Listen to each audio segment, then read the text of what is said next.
बच्चियां हैं, एक का नाम ज़हरा है, एक का नाम मीरम है। ज़हरा भी बहुत ज़हीन है और मीरम भी बहुत ज़हीन है। ज़हरा के अंदर भी बहुत सारी क्वालिटीज़ हैं और मीरम के अंदर भी बहुत सारी क्वालिटीज़ हैं, लेकिन इनके इश्यूज ये हैं कि जो ज़हरा है ये बहुत गुस्से वाली है और जो मीरम है इसकी ज़बान बहुत कड़वी है। ये एक ही घर में रहती हैं, ये दोनों बहनें हैं,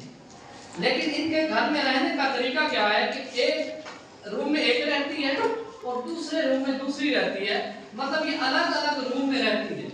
इनके जो वालिद हैं उनको इस बात की खबर है कि मेरी दोनों बच्चियां बहुत काबिल हैं,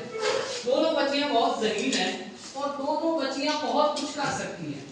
लेकिन इनके इश्यूज की वजह से, इनके गुस्से की वजह से और इनकी ज़बान कड़वी होने की वजह से इनके वालिद बहुत परेशान। वो क्या करते हैं, वो एक दिन इनके स्कूल के प्रिंसिपल के पास जाते हैं और उससे मशवरा लेते हैं कि मेरी बच्चियां ज़हीन तो बहुत हैं, मेरी बच्चियां काबिल तो बहुत हैं,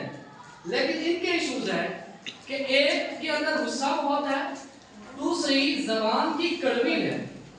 लेकिन ज़हीन बहुत है। तो इनकी ज़बान की कड़वाहट को या गुस्से को कैसे ख़त्म किया जाए, तो इनके स्कूल के प्रिंसिपल इनके फादर को ये मशवरा देते हैं कि इनके जो रूम्स अलग अलग हैं इनको अलग रूम से निकालकर एक ही रूम में इकट्ठा कर दें। तो इनके वालिद इस मशवरे पर अमल करते हैं, वो घर आते हैं और इन दोनों को, ज़हरा को और मीरम को एक ही रूम में शिफ्ट कर देते हैं।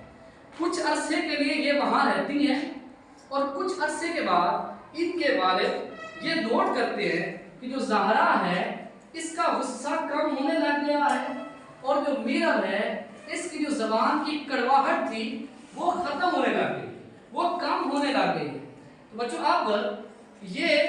काम भी कर रही हैं और गुस्सा भी कम कर रही हैं, ये भी ज़हीन भी उतनी ही है, इनकी ज़मानत में कमी नहीं आई,